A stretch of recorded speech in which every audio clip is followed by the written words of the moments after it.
Hello my dear students, आप सभी का एक बार फिर से मेरे YouTube channel ambition study point में स्वागत है। आज मैं आप लोगों को class 10th English first lesson the base for living का मोस्ट इम्पोर्टेंट ऑब्जेक्टिव क्वेश्चंस के बारे में बताने वाला हूँ। डियर स्टूडेंट्स, आप लोग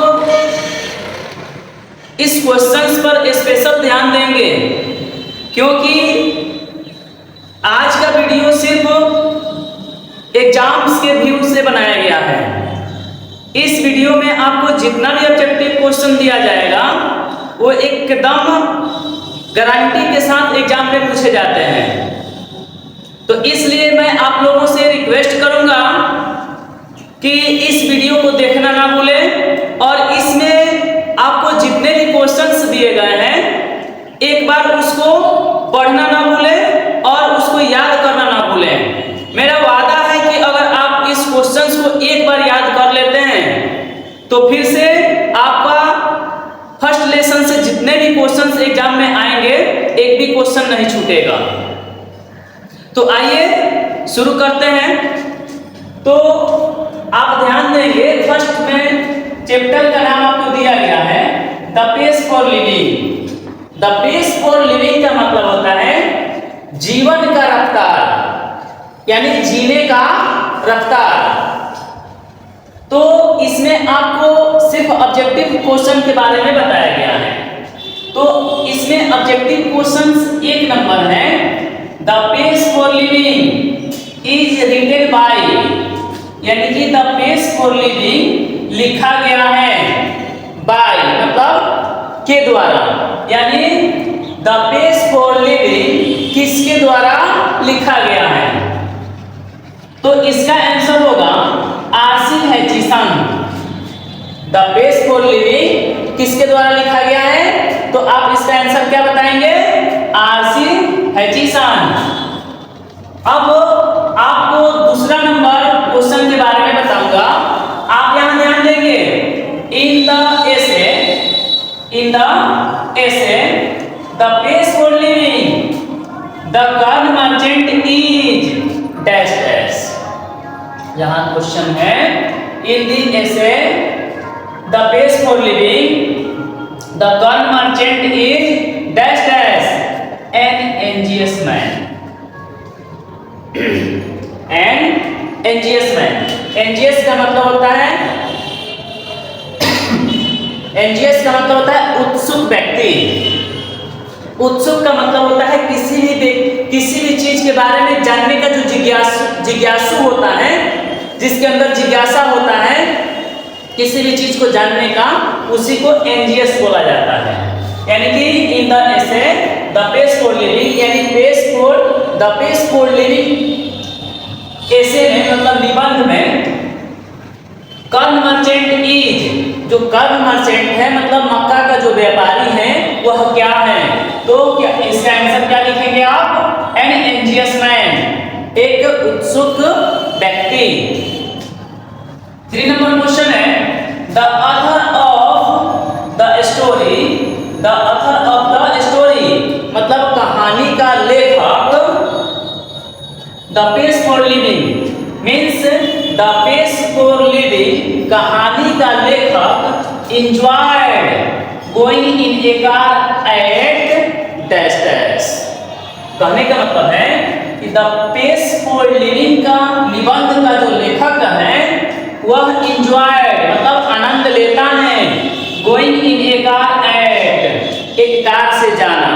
तो उसमें इसका आंसर लिखेंगे आप 90 मील्स इन आवर मतलब 1 घंटा में 90 मील की दूरी तय करता है, इसका वह आनंद लेता है। अब आप यहां 4 नंबर क्वेश्चन पे ध्यान देंगे the writer of the pace for living, यानी द पेस फॉर लिविंग का लेखक, राइटर मीन्स लेखक, ऑथर मीन्स लेखक, है ना। The writer of the pace for living belongs to the tribe of मतलब किस प्रकार का, ट्राइब इस प्रकार यानी कि द पेस फॉर लिविंग का लेखक किस प्रकार का है, उसका मेंटेलिटी कैसा है, तो इसका आंसर आप लिखेंगे स्लो थिंकर्स। वह धीमा सोचने वाला है, धीमा गति से सोचने वाला व्यक्ति है।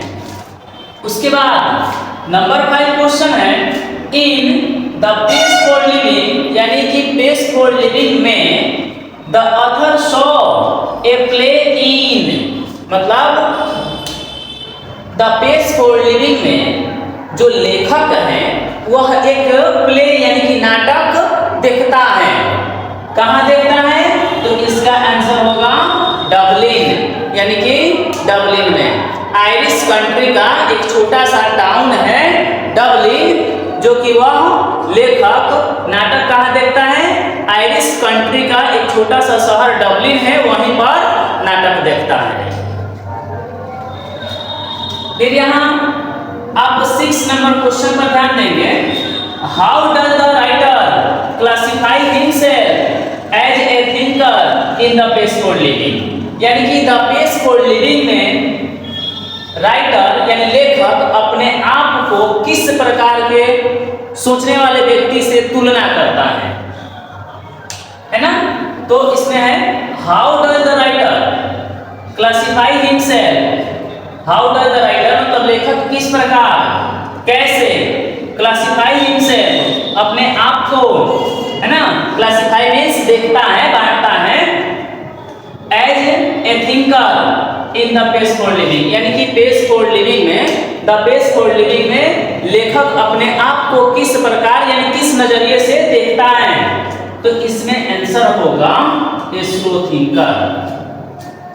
इसका आंसर क्या होगा, a slow thinker. Slow thinker means अभी आपको बताया गया है ऊपर, स्लो थिंकर का मतलब क्या होता है, धीमा गति से सोचने वाला, यानी कि किसी भी चीज के बारे में जो धीमा गति से सोचता है, कम सोचता है, उसी को बोलते हैं स्लो थिंकर। अब आप यहाँ 7 नंबर क्वेश्चन पर ध्यान देंगे, द ऑथर फाइंड्स हिमसेल्फ, यानी कि द ऑथर मतलब लेखक, है ना, फाइंड्स मींस पाता है, हिमसेल्फ मतलब स्वयं को, खुद को, इन ए होपलेस, होपलेस का मतलब होता है, यहाँ ध्यान देंगे, इन ए होपलेस, होपलेस का मतलब होता है जैसे कि किसी भी चीज को देखकर नर्वस हो जाना, नर्वस समझते हैं ना, nervous situation when he goes to watch the dash dash, यानी कि इसका आंसर होगा सिनेमा। यानी कहने का मतलब है कि जब लेखक सिनेमा देखने जाता है तब वह अपने आप को होपलेस सिचुएशन यानी स्थिति में पाता है। उसके बाद 8 नंबर क्वेश्चन है, RC Hutchison wrote that he watch a play in dash dash, यानी आरसी हैचिसन लिखते हैं कि उन्होंने एक नाटक देखा, डैश डैश मींस कहां, तो इसका आंसर होगा डबलिन। इसका आंसर क्या होगा, डबलिन। फिर यहां 9 नंबर क्वेश्चन है, in the pace for living RC Hutchison discusses, कह रहा है in the pace for living, यानी कि द पेस फॉर लिविंग में आरसी हैचिसन डिस्कसेस, है ना, यानी कि द पेस फॉर लिविंग में आरसी हैचिसन किसके बारे में बातचीत करते हैं, चर्चा करते हैं। डिस्कस मींस होता है चर्चा करना, तो इसका आंसर होगा the agony of murder man. Agony मतलब होता है दुख, पीड़ा, यानी कि the agony of murder man, murder man means आधुनिक व्यक्ति, यानी कि द पेस फॉर लिविंग में आरसी हैचिसन मर्डर यानी कि आधुनिक युग के जो आदमी हैं, व्यक्ति हैं, उसके दुख के बारे में, उसके पीड़ा के बारे में डिस्कस करते हैं। अब आप यहाँ 10 नंबर यानी कि 10 नंबर क्वेश्चन पर ध्यान देंगे, the main character in the play which the author saw in the peaceful living was a या एन डैश डैश मैन, यानी कि कह रहा है, क्वेश्चन कह रहा है कि लेखक जो नाटक देखता है जिसका नाम है द पेस फॉर लिविंग, उस नाटक में मुख्य पात्र कौन है? मुख्य पात्र कौन है? तो क्या है मुख्य पात्र कौन है? एल्डरली, यानी कि एल्डरली कर्न मर्चेंट, है ना। 11 नंबर क्वेश्चन है the pace for living, the pace for living, the writer captures the agony of dash dash man, यानी कि अभी आपको ऊपर बताया गया है कि कह रहा है कि the pace for living, the pace for living, यानी कि द पेस फॉर लिविंग में लेखक किसके दुखों को या किसके पीड़ा को, कैप्चर्स मतलब होता है ध्यान देना, किसके दुख को या पीड़ा पर ध्यान दिया है। In the pace for living the writer captures the agony of dash dash man, मतलब द पेस फॉर लिविंग में लेखक किसके दुखों पर ध्यान दिया है? तो किसके दुखों पर? मॉडर्न मैन, यानी कि आधुनिक व्यक्ति के दुखों पर ध्यान दिया है। यहाँ 12 नंबर क्वेश्चन है the author admits that quick travel does not give the traveller the real dash dash of travel, यानी द ऑथर एडमिट्स, लेखक ध्यान देता है या कहता है कि क्विक ट्रेवल मतलब जल्दीबाजी में यात्रा करना, जल्दी से यात्रा करना, does not give the traveller, यानी कि यात्री को नहीं देता है the real dash dash of travel, वास्तविक यात्रा का, यानी कि इसका आंसर होगा प्लेजर। प्लेजर मीन्स खुशी, आनंद। कहने का मतलब है कि लेखक कह रहा है the author admits that quick travel does not give the traveller the real dash dash of travel, यानी लेखक कह रहा है कि क्विक ट्रेवल का मतलब होता है जल्दीबाजी में यात्रा करना, जल्दी से कहीं पहुंच जाना, है ना। तो लेखक के कहने का मतलब है कि कोई भी व्यक्ति अगर किसी भी माध्यम से जल्दीबाजी में यात्रा करता है, जल्दीबाजी में कहीं पहुंच जाता है, जल्दी पहुंच जाता है, तो उसको वास्तविक जो यात्रा का मजा होता है, आनंद होता है, वह नहीं मिल पाता है। जैसे कहने का मतलब है ट्रेवल करने का मतलब ही होता है आनंद लेना, आनंद के लिए कहीं घूमने जाना। तो कोई भी व्यक्ति अगर कहीं घूमने जाता है, जैसे कि कहने का मतलब है कि वह अगर बाइक से जाता है तो 4 घंटे में पहुंचता है, और कार से जाता है तो मात्र 2 घंटा में पहुंचता है। तो कहने का अर्थ यह है कि यह 4 घंटा का जो आनंद है वह 2 घंटा में व्यक्ति नहीं ले सकता है।